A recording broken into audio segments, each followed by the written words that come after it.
This is the brand new Apple Pencil Pro. It gives artists pressure sensitivity, tilt, the brand new and magical barrel roll feature alongside the squeeze and double tap functions. At $130, plus the latest iPad with all its capabilities, it is an impressive piece of kit.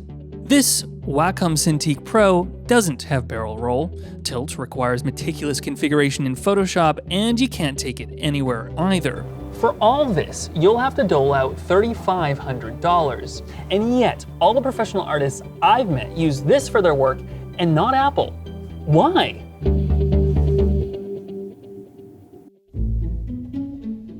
To find out, I connected with professional artist Elizabeth Scott, whose credits include background work on Rick and Morty. It was really cool. That was the second show I ever worked on, and it's cool to work on a show that has such a big name that so many people know. She too uses a Cintiq, the older HD 22 model, for her professional background work. But she also has a 6th gen iPad with a pencil too. I'm not a huge tech person, so I won't spend money on tech if I don't have to. And I think that was, at the time and even now, like the cheapest version of the iPad you can use with the Apple Pencil. So what do you mean by you're not much of a tech person? I don't care to learn anything about tech I don't need to know.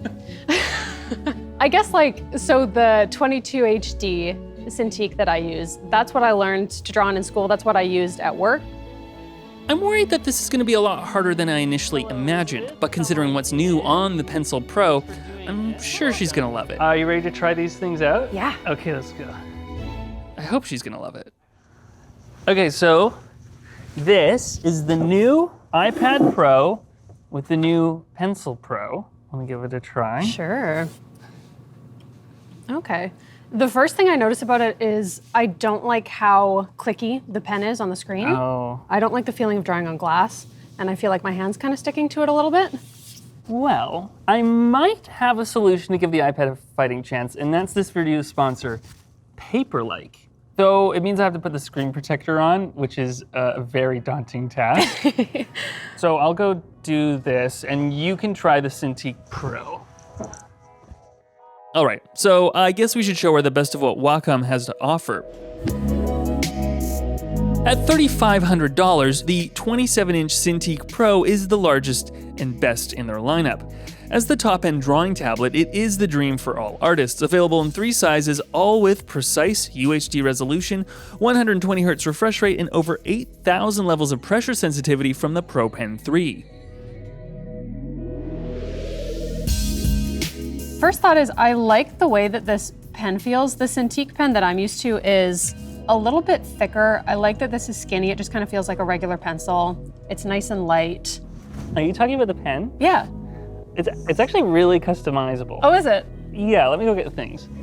Unlike an Apple Pencil, the Wacom Pro Pen is customizable to your heart's content, with 2 grips, weights, extra buttons, and 2 different nibs.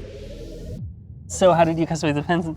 So I added a weight to make it a little bit heavier on the bottom. I also changed the tip to a felt tip because it feels a little bit nicer and less clicky on the screen. And normally I have a grip on my pen, but I like how skinny and light it is without it, so I left it off.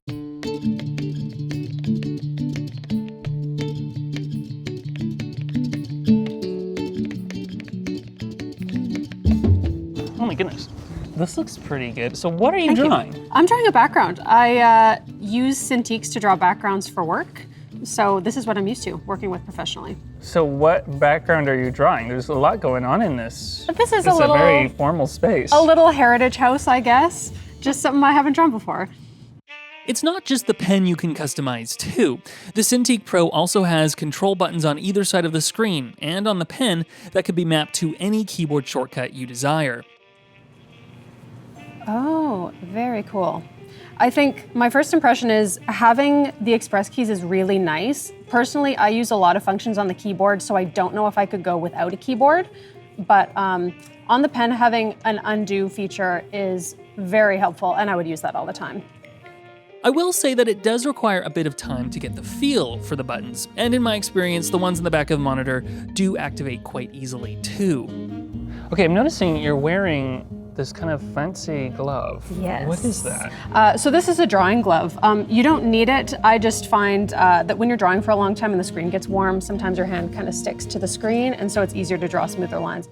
One of the things you're paying for with the Cintiq Pro is the display's quality, and so I got labs to run some tests to see how close the display matches Wacom's claims. Indeed, it covers the gamuts when in native mode, but strays from its claimed figures due to some aggressive clamping when in the targeted color profile modes.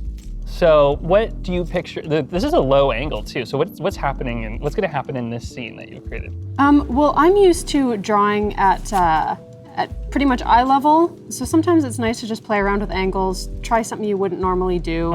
Something like it's a little more of a storytelling tool, like maybe this is from like a child's perspective or a pet's perspective, just adds a little more to the narrative. With the new Cintiq Pro, like how does it compare to the one you've been using? It's bigger and the screen is cleaner. I don't notice a huge difference. The thing that stands out to me actually is I like the feel of the pen better. I guess I do notice, you said there are more sensitivity levels. Yeah, I noticed that a little bit. If you didn't mention that to me, I probably wouldn't have noticed it. Okay, so you've had a lot of seat time on this. I want you to try the iPad with the PaperLike screen protector to see why you don't use it. Okay, for work you mean? For work, yeah. Okay, sure. For artists like Elizabeth who are missing the tactile feeling from their Wacom, an iPad with the PaperLike screen protector just might be the ticket. There's so much dust. Manufactured in Switzerland, it uses their exclusive microbead technology called nanodots to add resistance and improve haptic feedback, emulating the feeling of writing on paper. Does it make a difference? Absolutely, yeah. It wouldn't have been a huge bother before, but now that I have it with the screen protector, it feels a lot better. There's less resistance when you're moving your hand. Thanks to the nanodot technology. Yeah. So, if you want to replicate a PaperLike feel and enhance your Apple Pencil Pro experience, check out PaperLike at the link in the description below. So now that we have the right surface, let's get back to the iPad. As I've learned in the past, pressure sensitivity is very important for digital artists, and the original pencil brought it together with automatic tilt sensitivity too, which Elizabeth doesn't use in her work, it seems. With an Apple Pencil, and actually even with the third-party cheap ones, you can have a tool where when you go straight on, it looks like that, and when you go on an edge, it looks like that. That's really nice. It is. But do you not, that's not a thing on here? No, not that I know of. So then how do you adjust tilt? You have to do it manually? Or do you care? Sometimes if I'm doing shading or something, I'll use a different brush or I'll lower the opacity. Pressure sensitivity is what I use most of the time. So all professional artists just don't care about tilt? Maybe some do. I don't really use it for the work that I do. And none of your colleagues have been like, what, you don't have tilt on? No, I haven't been bullied for it. The Wacom does support tilt, but it requires setting your brushes up manually in the respective settings to get it to work, which, as we've learned, is something Elizabeth definitely won't do. But what about the other magical features added to the Pencil Pro? So you use Photoshop professionally on the PC, but you've told me that you also use Procreate on the iPad exclusively, and that is where the magic of the new Pencil Pro will rise to the top. So they've added two significant new features. One is Squeeze, which you can set to open up a quick menu, and the other is Barrel Roll, and there's a sensor that senses the rotate of the pencil and then can apply that to certain brushes in Procreate. Okay, I'll be interested to see how that is, because if it works smoothly, that'll be really helpful. So, just squeeze. Oh, interesting. This could be really handy. I'm gonna try just drawing something like that, and then flip horizontally. Oh, it flips the whole canvas. Okay, I'm used to being able to flip the drawing. It's cool that it flips the entire canvas. Well, I don't know, fiddle around. See how the barrel works. Ooh, that's really nice. I would, I would use that all the time. I'm kind of surprised that that's not a basic feature in the Cintiq, for example, because I feel like everyone would use that all the time. Well, they told me it was and no one used it. Oh. So, and then they discontinued the pen that supported it. It was really good. I was really impressed by it. When you told me that was a feature, I was kind of like, that sounds too good to be true. I'll believe it when I see it. Because I personally like brushes that are long and skinny, and so every time you have to rotate when you want to do a new stroke, you have to right-click, rotate the brush. There are occasions where it's like a little bit jittery, I feel like, but I would use that all the time. Why? Because, well, being able to see where your brush is going to be and what angle it's at is fantastic.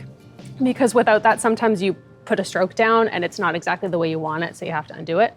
So being able to see in advance where the brush is going to be is awesome. Okay, so why don't we open up the iPad version of Photoshop and have you finish your drawing on here. The lowest price of entry for someone looking to get an Apple Pencil Pro is actually $730, because you'll need to buy an M2 iPad Air to go with it. Mercifully, Apple now offers a 13-inch version for only $200 more, instead of forcing you to go with a large Pro like the one we're using here. This one costs $1,300. So I'm not as familiar with the iPad version of Photoshop, so it's taken me a second to get acquainted with it. That's understandable. Okay. One thing that I noticed right away for what I do professionally is I use the transform tool a lot. There's a few different versions of the transform tool, and immediately I think that would be kind of difficult to do on here. Apple says the iPad is a computer, but as I've complained about it in the past, apps are just different on it. And for an established professional like Elizabeth, any limitations to how the software operates is a non-starter. Oh man, I don't know what any of these are. So you don't like this? No. Immediately, it would take some time to get used to. The iPad supports Sidecar, so you literally can plug your iPad into your Mac and it becomes another screen. Oh, okay. Yeah, now I'm at home. I like this better. This is actually pretty nice. I wasn't sure because the screen is smaller than the Cintiq, but this is pretty good. The icons are a bit smaller, but like not enough that it bothers me. And it doesn't feel like it's like low res or anything like that. I mean, you do kind of get like a weird little blob at the beginning sometimes. Is that a deal breaker? Yeah, I think it would get really annoying after a while. I'm gonna try it with smoothing and see how much of a difference that makes. Yeah, it still does it. That to me is kind of annoying. So it's not the screen protector. I think it's maybe just... It's some sort of pencil connection thing. Ugh, this is so close. The seamless way the iPad works as a drawing tablet with a Mac is surprising and impressive, but there are just a few niggles that make it less than perfect. But Wacom has another portable alternative option for artists. It's called the Movink, and it's a super thin 13-inch OLED monitor with all the same capability as the Cintiq. So it uses the same pen, just is not quite as customizable. They don't have the weights, they just have a couple extra nibs in the back, but it's exactly the same pen that you were using before. Let's see if it does the same glitch. Sure. That we were having an issue with on the pressure sensitivity glitch. Okay. Glitch. Same brush. I'm gonna turn off the smoothing. No, that feels really nice actually. So this actually was now working better than the iPad and Pencil through Sidecar. Yeah. Yeah. Like how much better? Well, there's not that glitch, which is really nice. And also just in general, it feels a lot smoother. It's not as jittery as the Apple Pencil So there's a bit of a compromise with the Pencil. It's like usable, but... I also like the feel of this pencil better. And I found myself a couple times accidentally like squeezing the Apple Pencil so the menu would pop up, which I don't know, I guess you could get used to, but just as someone who's not used to them, I really like the feel of this. Labs testing of this little screen showed that it can display a lot of colors, just not as accurately as either the Cintiq Pro or, of course, the OLED iPad Pro. Likely because of a gamma tracking issue they noticed on all of the tests. The Cintiq is the industry standard, so I would say go with the Cintiq. I really liked the model we used today, but I think the Movink is probably next under that for me, and then I'd probably put the iPad at the bottom if you're thinking of working professionally. But again, I really like the iPad for Procreate. I just like them for different things. For personal work, the iPad's really portable. I like how simple the interface is with Procreate, but if you're just gonna be sitting at a desk, which a lot of people in the industry are, then it's nice to have like a big tablet that you can draw on. The big advantage with the Cintiq is it's so big. That's what I like about it. I don't know. You just want a big iPad? Yeah, I guess I do. Like a 20-inch iPad? Yeah, that'd be perfect. What features from the iPad would you want on the Cintiq? Barrel roll and hover. I'm gonna go home and be thinking about how much I like it. Next time I draw on my iPad, I'm gonna be like, it's not the same. All right, well, it looks like despite their vast differences, Elizabeth is gonna go out there and get an iPad and Apple Pencil Pro. I cannot stress enough how much I won't spend money on tech if I don't have to. So I think that is something I will look forward to buying when my iPad dies, but it's not enough for me to switch right now while my iPad still works. Oh, wow. I love what she did with the place. Though I haven't felt this short since I was a boy. Anyway, thanks Elizabeth for drawing this MAC address. I'm curious in the comments of you artists, whom of you use a Wacom Cintiq and an iPad or both. And if you want to watch another video we've done, you can check out the one with Audrey where we compared an Apple Pencil to some cheaper alternatives.